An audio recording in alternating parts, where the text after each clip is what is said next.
Home ട്യൂട്ടറിലേക്ക് സ്വാഗതം. ഞാൻ നിങ്ങളുടെ പേഴ്സണൽ ടീച്ചർ നീപ നിപിൻ. അപ്പം നമുക്ക് ടോപ്പിക്കിലേക്ക് പോകാം. 9th സ്റ്റാൻഡേർഡിൻ്റെ ഹിസ്റ്ററിയുടെ ചാപ്റ്റർ 1 ഫ്രഞ്ച് റവല്യൂഷൻ്റെ പാർട്ട് 7 ആണ്. സോ ഇന്ന് നമ്മൾ ഡിസ്കസ് ചെയ്യാൻ പോകുന്നത് France become A constitutional monarchy. അപ്പോൾ 1719 ഫ്രഞ്ച് റവല്യൂഷൻ നടക്കുന്നു. അതിനുശേഷം റവല്യൂഷണറീസ് അവിടെ സക്സസ്ഫുൾ ആവുന്നു. മൊണാർക്കി പതിയെ അങ്ങ് താഴെ ഇറങ്ങുന്നു. പിന്നെ എന്താണ് സംഭവിക്കുന്നത്? ഇനി അവിടെ ഒരു മൊണാർക്ക് ഉണ്ടാവും. പക്ഷേ ആ മൊണാർക്ക് എപ്പോഴും എന്തിനോട് സബ്ജക്റ്റ് ആയിരിക്കും? Subject to the parliament and to the constitution. So എങ്ങനെയാണ് ഫ്രാൻസ് കോൺസ്റ്റിറ്റ്യൂഷണൽ മൊണാർക്കി ആയതെന്നാണ് നമ്മൾ ഈ ഒരു ടോപ്പിക്കിൽ പഠിക്കാൻ പോകുന്നത്. The National Assembly completed the draft of the Constitution in 1791. അപ്പോൾ ഫ്രാൻസിൽ റെവല്യൂഷൻ എല്ലാം കഴിഞ്ഞു. അതിനുശേഷം നാഷണൽ അസംബ്ലി രൂപവൽക്കരിച്ചു. ഇവരുടെ മെയിൻ ദൗത്യം എന്തായിരുന്നു? ഫ്രാൻസിന് വേണ്ടി ഒരു കോൺസ്റ്റിറ്റ്യൂഷൻ എഴുതി ഉണ്ടാക്കുക. അങ്ങനെ 1791 ഫ്രാൻസിന് വേണ്ടിയുള്ള ഒരു കോൺസ്റ്റിറ്റ്യൂഷൻ എന്ന് പറയുന്ന ഒരു ഡോക്യുമെന്റ് നാഷണൽ അസംബ്ലി ഡ്രാഫ്റ്റ് ചെയ്ത് കഴിഞ്ഞു. Its main object was to limit the power of the monarch. Monarch എന്ന് പറഞ്ഞാൽ എന്താണ്? ഒരു രാജാവ് അല്ലെങ്കിൽ ഒരു ഏകാധിപതി അല്ലേ? സോ അദ്ദേഹത്തിൻ്റെ അൾട്ടിമേറ്റ് പവർ, ആ അധികാരം, അവയൊക്കെ പരിമിതപ്പെടുത്തുവാൻ ആർക്ക് പറ്റും? ഈ ഒരു കോൺസ്റ്റിറ്റ്യൂഷന് പറ്റും. കോൺസ്റ്റിറ്റ്യൂഷനിൽ കുറച്ച് നിയമങ്ങളും കാര്യങ്ങളും ഉണ്ട്. ഇതുവഴി മാത്രമേ രാജാവിന് പിന്നീട് ആക്ട് ചെയ്യാൻ കഴിയുള്ളൂ. അതായിരുന്നു ഒരു കോൺസ്റ്റിറ്റ്യൂഷൻ ഫ്രാൻസിന് എഴുതി ഉണ്ടാക്കുന്നതിൻ്റെ അകത്തെ പ്രധാന ദൗത്യം. എന്ത്? മൊണാർക്കിൻ്റെ പവേഴ്സ് ലിമിറ്റ് ചെയ്യുക. These powers, instead of being concentrated in the hands of one person, were now separated and assigned to different institutions: the legislature, executive and judiciary. അപ്പോൾ ഇതിന് മുൻപ് വരെ എങ്ങനെയായിരുന്നു? 1719 ഫ്രഞ്ച് റവല്യൂഷൻ നടക്കുന്നതിന് മുൻപ് വരെ അവിടെ ഒരു രാജാവ് ഉണ്ടായിരുന്നു. ആ രാജാവിൻ്റെ കയ്യിലായിരുന്നു അൾട്ടിമേറ്റ് പവർ ഉണ്ടായിരുന്നത്. അദ്ദേഹം എന്ത് പറയുന്നു, അദ്ദേഹത്തിൻ്റെ നാവിൽ നിന്ന് എന്ത് വരുന്നു, അതായിരിക്കും അവിടുത്തെ നിയമം. ഓക്കെ, അപ്പോൾ അത് മാറുകയാണ്. അതിന് പകരം കുറേ വ്യക്തികളുടെ കയ്യിലേക്കാണ് ഇനി ഈ നിയമങ്ങളും ഈ ഒരു പവറും ഒക്കെ ഡിവൈഡ് ചെയ്ത് കൊടുക്കുകയാണ്. അതുവഴി ഒരൊറ്റ വ്യക്തി പറയുന്ന കാര്യങ്ങൾ മാത്രമാവില്ല. ഒരു ഗ്രൂപ്പ് ഓഫ് പീപ്പിൾ എടുക്കുന്നൊരു തീരുമാനമായിരിക്കും പിന്നീട് ഒരു നിയമമായി മാറുന്നത്. അതുകൊണ്ട് തന്നെ അത് ജനങ്ങൾക്ക് വളരെ ഹെൽപ്ഫുൾ ആവും. സോ അതായിരിക്കും ഇവിടെ പ്രധാനമായിട്ടും ഇനി നടക്കാൻ പോകുന്നത്. അപ്പോൾ ഇനി എന്താണ് വരുന്നത്? 3 തരത്തിലേക്ക് ഈ ഒരു സെപ്പറേഷൻ ഓഫ് പവർ വരികയാണല്ലേ. ലെജിസ്ലേച്ചർ, എക്സിക്യൂട്ടീവ് ആൻഡ് ജുഡീഷ്യറി എന്ന് പറയുന്ന 3 തലങ്ങളിലായിട്ട് ഈ ഒരു പവർ അങ്ങ് വീതിച്ചു കൊടുക്കുകയാണ്.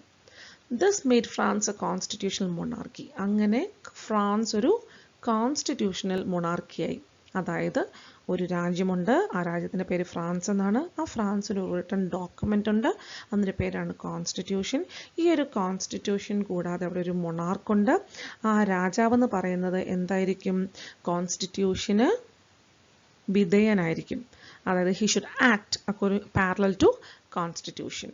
സോ കോൺസ്റ്റിറ്റ്യൂഷൻ എന്താണെന്ന് നിങ്ങൾക്ക് അറിയില്ല എന്നുണ്ടെങ്കിൽ 8th സ്റ്റാൻഡേർഡിൻ്റെ സിവിക്സിൻ്റെ ഫസ്റ്റ് ചാപ്റ്റർ ജസ്റ്റ് ഒന്ന് പോയി ചെക്ക് ചെയ്ത് നോക്കുക. ഞാൻ നല്ല വിശദമായിട്ടൊരു ക്ലാസ് അവിടെ ചെയ്തിട്ടുണ്ട് കേട്ടോ. Figure 7 explains how the new political system worked. ഇനി അടുത്ത് കാണാൻ പോകുന്ന ഫിഗറിനകത്ത് നമുക്ക് കാണാൻ കഴിയും എങ്ങനെയാണ് ഇനി ഈ ഒരു സിസ്റ്റം.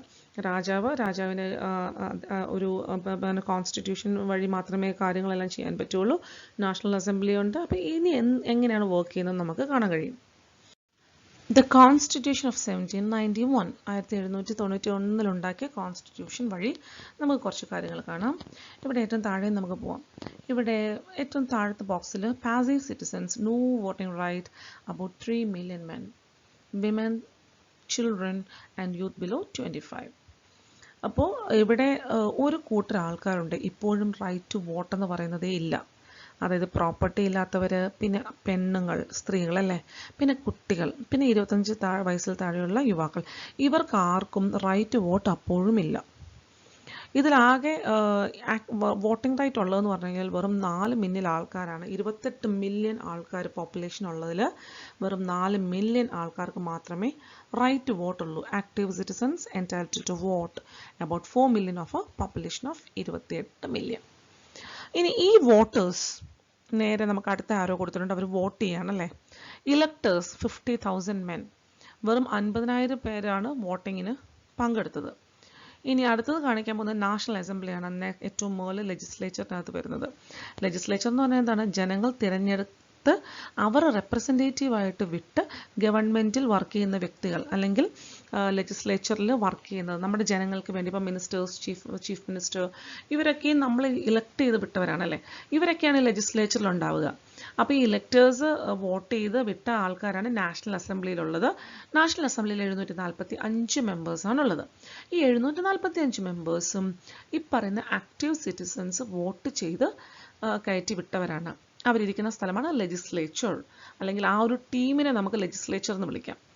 ഈ ലെജിസ്ലേച്ചേഴ്സ് ആണ് ശരിക്കും പറഞ്ഞു കഴിഞ്ഞാൽ ബാക്കിയുള്ള എക്സിക്യൂട്ടീവ് എന്ന് പറയുന്ന ഒരു ടീമിനെ കൺട്രോൾ ചെയ്യുന്നത്. അപ്പോൾ ലെജിസ്ലേച്ചർ എന്ത് ചെയ്യും? നിയമങ്ങൾ ജനങ്ങൾക്ക് വേണ്ടി ഉണ്ടാക്കും. നോക്കിയേ, ലെജിസ്ലേച്ചറിൻ്റെ അവിടുന്ന് ഒരു ആരോ കൊടുത്തിട്ടുണ്ട് എക്സിക്യൂട്ടീവിലേക്ക് കൺട്രോൾ ചെയ്യുന്നത്. കിങ്ങിനെ കൺട്രോൾ ചെയ്യുന്നുണ്ട് അല്ലേ. ഇതുകൂടാതെ കിങ്ങിൻ്റെ മിനിസ്റ്റേഴ്സിനെയും കൺട്രോൾ ചെയ്യുന്നുണ്ട്. അപ്പോൾ ഇവർ അങ്ങോട്ടും ഇങ്ങോട്ടും ഒരു ടൈപ്പിലാണ് അക്കാലത്ത് പോകുന്നത്. ഇപ്പോഴാണെങ്കിൽ എന്താണ്, ഇവർ ലോസ് ഉണ്ടാക്കും, അത് പ്രാബല്യത്തിലാക്കുന്നവർ, അല്ലെങ്കിൽ അതിനെക്കുറിച്ച് പിന്നെ വർക്ക് ചെയ്ത് ഡ്രാഫ്റ്റ് ചെയ്ത് എഴുതിയെല്ലാം ഉണ്ടാക്കുന്നവരാണ് ഈ എക്സിക്യൂട്ടീവ്സ് എന്ന് പറയുന്നത്. അക്കാലത്ത് കിങ് ആൻഡ് മിനിസ്റ്റേഴ്സാണ്. അപ്പോൾ അവിടെ എന്ന് പറഞ്ഞു കഴിഞ്ഞാൽ വേറെ കുറച്ച് ചേഞ്ചസ് ഉണ്ടാവും. എന്തായാലും ഇവിടെ ലെജിസ്ലേച്ചർ തീർച്ചയായിട്ടും എക്സിക്യൂട്ടീവ്സിൻ്റെ എന്ത് ആക്ടിവിറ്റീസ് ഉണ്ടോ അതിനെല്ലാം കൺട്രോൾ ചെയ്യുന്നുണ്ട്. കൂടാതെ കിങ്ങിന് തിരിച്ച് ലെജിസ്ലേച്ചറിലേക്ക് ഒരു വീറ്റോ പവറും കൂടിയുണ്ട്. അപ്പോൾ വീറ്റോ പവർ എന്ന് പറഞ്ഞാൽ എന്താണ്? സോ ഇക്കാലഘട്ടത്തിൽ നമ്മൾ ഈ ഒരു വീറ്റോ പവർ എന്ന് കേൾക്കുന്നത് ആര് യൂസ് ചെയ്താണ്? നമ്മുടെ ഇന്ത്യയുടെ പ്രസിഡന്റ് യൂസ് ചെയ്ത് നമ്മൾ കേൾക്കുന്നുണ്ട്. പിന്നെ ഓരോ സ്റ്റേറ്റ്സിൻ്റെ ഗവർണേഴ്സും യൂസ് ചെയ്ത് ഈ ഒരു വാക്ക് നമുക്ക് കേൾക്കാം, അതായത് വീറ്റോ പവർ അല്ലേ. വീറ്റോ പവർ എന്ന് പറഞ്ഞാൽ ഇത്ര മാത്രമേ ഉള്ളൂ: ഏതെങ്കിലും ഒരു നിയമമോ ഒരു നടപടിയോ എടുത്തതിൽ എതിരെയുള്ള, അതായത് അതിനെ റിജക്റ്റ് ചെയ്യാനുള്ള റൈറ്റാണ് ഈ വീറ്റോ പവർ എന്ന് പറയുന്നത്. അപ്പോൾ അതുകൊണ്ട് തന്നെ നാഷണൽ അസംബ്ലി ഒരു നിയമം ഉണ്ടാക്കിയെടുത്താൽ അതിനെ റിജക്റ്റ് ചെയ്യാനുള്ള റൈറ്റ് ആർക്കുണ്ട്? കിങ്ങിനുണ്ട്. സോ അതിൻ്റെ പേരാണ്, ആ ഒരു ഡിസിഷനെ റിജക്റ്റ് ചെയ്യുന്നതിനാണ് നമ്മൾ പറയുന്നത് വീറ്റോ. ഓക്കെ, ഇനി അടുത്തത് എന്താണ്? വീണ്ടും ഈ ഒരു സിസ്റ്റത്തിൽ, അക്കാലത്തെ ഫ്രാൻസിൻ്റെ കോൺസ്റ്റിറ്റ്യൂഷൻ്റെ ആ സിസ്റ്റത്തിൽ ജനങ്ങൾ തന്നെയാണ് വീണ്ടും ജുഡീഷ്യറിയിൽ ഇലക്ട് ചെയ്തെടുക്കുന്നത്. ജുഡീഷ്യറിയിൽ ഇരിക്കുന്ന വ്യക്തികളെല്ലാം ജനങ്ങൾ ഇലക്ട് ചെയ്തവരായിരിക്കും. Okay. The Constitution of 1791 vested the power to make laws in the National Assembly, which was indirectly elected. അപ്പോൾ നാഷണൽ അസംബ്ലിയാണ് ഈ ഒരു 1791 ഫ്രാൻസിലെ കോൺസ്റ്റിറ്റ്യൂഷൻ പ്രകാരം ഒരു നിയമം ഉണ്ടാക്കുന്നവർ. അവർക്കാണ് അതിൻ്റെ അധികാരം കൊടുത്തിരിക്കുന്നത്. അവരാണ് എന്ത് വിളിക്കുന്നത്? ലെജിസ്ലേച്ചർ എന്ന്. That is citizens voted for a group of electors who in turn choose the assembly. നിങ്ങൾക്കറിയാം, നാഷണൽ അസംബ്ലി എന്ന് പറയുന്നത് ഇൻഡയറക്ട്ലി ചൂസ് ചെയ്തിരിക്കുന്ന ഒരു ഗ്രൂപ്പാണ്. അതായത് ജനങ്ങൾ ആദ്യം ഒരു ടീമിനെ ഇലക്ട് ചെയ്ത് വിടുന്നു. ആ ടീം എന്ത് ചെയ്യുന്നു? നേരെ ഒരു ചെറിയൊരു ടീമിനെ വീണ്ടും ചൂസ് ചെയ്തതാണ് ഈ നാഷണൽ അസംബ്ലി എന്ന് പറയുന്നത്. ഇവരാണ് ലോ മേക്കിംഗ് ബോഡി എന്ന് പറയുന്നത്. Not all citizens however had the right to vote. എല്ലാ സിറ്റിസൺസിനും വോട്ടിംഗ് റൈറ്റ് ഇല്ല. Only men above 25 years of age who paid taxes equal to at least 3 days of a laborer's wage were given the status of active citizen. That is, they are entitled to vote. അപ്പോൾ ആർക്കൊക്കെയായിരുന്നു ഇവിടെ right to vote ഉള്ളതെന്നാണ് നമുക്കിനി discuss ചെയ്യാനുള്ളത്. 25 വയസ്സിന് മുകളിൽ പ്രായമുള്ള ഒരു പുരുഷൻ, അതിനകത്ത് കുറച്ച് ക്രൈറ്റീരിയാസ് ഉണ്ട്. അദ്ദേഹത്തിന് റൈറ്റ് ടു വോട്ട് കിട്ടണമെന്നുണ്ടെങ്കിൽ അദ്ദേഹം ടാക്സ് പേ ചെയ്യുന്ന ഒരു വ്യക്തിയായിരിക്കണം. എങ്ങനെയുള്ള ടാക്സ്? വെറുതെ എന്തെങ്കിലും കൊടുത്താൽ പോരാ. അതായത് ഒരു 3 ദിവസം ഒരു വ്യക്തി വർക്ക് ചെയ്യുന്നുണ്ടെങ്കിൽ, ഒരു തൊഴിലാളി വർക്ക് ചെയ്യുന്നുണ്ടെങ്കിൽ, ആ 3 ദിവസം അദ്ദേഹത്തിന് കിട്ടുന്ന വേജ് എത്രയാണോ അതിന് ഈക്വൽ ആയിട്ടുള്ള ഒരു രീതിയിലുള്ള ടാക്സ് ആയിരിക്കണം ഇദ്ദേഹം ഗവൺമെൻറ്റിന് പേ ചെയ്യാറുണ്ടായിരുന്നത്. അങ്ങനെ ഒരു വ്യക്തിയാണെന്നുണ്ടെങ്കിൽ ഈ പറയുന്ന 25 years എബോവ് ആയിട്ടുള്ള ആ മെന്നിന് റൈറ്റ് ടു വോട്ട് ലഭിക്കുന്നതായിരിക്കും. അദ്ദേഹത്തിനാണ് ആക്റ്റീവ് സിറ്റിസൺ ആയിട്ട് കണക്കാവുന്നത്. ആക്റ്റീവ് സിറ്റിസൺ ആണെങ്കിലേ ഉള്ളൂ എന്ത്? Right to vote. The remaining men and all women were classed as passive citizens. ഇത് കൂടാതെ ഇതിൽ ഈ മറ്റ് ആണുങ്ങൾ, അതായത് ആക്റ്റീവ് സിറ്റിസൺസ് അല്ലാത്ത മറ്റ് ആണുങ്ങളും പിന്നെ വിമൻ, അതായത് സ്ത്രീകളും, ഇവരെല്ലാവരും പാസീവ് സിറ്റിസൺസ് ആയിരിക്കും. അവർക്ക് റൈറ്റ് ടു വോട്ടില്ല. To qualify as an elector and then as a member of the assembly, a man had to belong to the highest bracket of taxpayer. അപ്പോൾ ഇലക്ടറായി മാറണമെന്നുണ്ടെങ്കിലും അതുകൂടാതെ ഈ നാഷണൽ അസംബ്ലിയിൽ ഒരു മെമ്പർ ആവണമെന്നുണ്ടെങ്കിലും തീർച്ചയായിട്ടും ആ ഒരു വ്യക്തി ഈ ടാക്സ് പേ ചെയ്യുന്ന ആ കൂട്ടത്തിലുള്ള ആക്റ്റീവ് സിറ്റിസണിൽ ഹൈ എൻഡിലുള്ള ആളായിരിക്കണം. നല്ല രീതിയിൽ ടാക്സ് പേ. അപ്പോൾ നിങ്ങൾക്ക് ഏകദേശം മനസ്സിലാവുന്നുണ്ടല്ലോ, അവർ അപ്പോഴും ആരായിരിക്കും? ഒന്നുകിൽ അരിസ്റ്റോക്രാറ്റ് ഫാമിലിയിലുള്ളവരായിരിക്കും, അല്ലെങ്കിൽ റോയൽ ഫാമിലിയിലുള്ളവരായിരിക്കും, എന്തായാലും മനോറുകളുള്ളവരായിരിക്കും. അപ്പോൾ ഈ പറഞ്ഞ ആ റിഫൈൻഡ് ക്ലാസ്സിലുള്ളവർ തന്നെയായിരിക്കും വീണ്ടും എങ്ങോട്ടേക്ക് കയറുന്നത്? ഈ പറയുന്ന അസംബ്ലിയിലും പിന്നെ ഈ ഇലക്ടേഴ്സായിട്ടൊക്കെ കയറുന്നവർ, അല്ലെങ്കിൽ റെപ്രസെൻറ്റേറ്റീവായിട്ട് നിന്ന് വീണ്ടും ലെജിസ്ലേച്ചറിലൊക്കെ കയറുന്നവർ ഈ ഹൈ ക്ലാസ്സിലുള്ളവർ തന്നെയായിരിക്കും.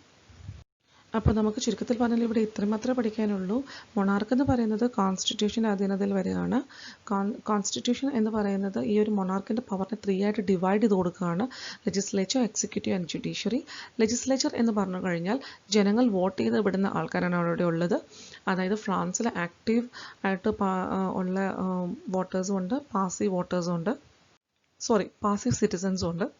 ആക്റ്റീവ് സിറ്റിസൻസിന് മാത്രമേ റൈറ്റ് ടു വോട്ടുള്ളൂ, പാസീവ് സിറ്റിസൻസിന് റൈറ്റ് ടു വോട്ടില്ല.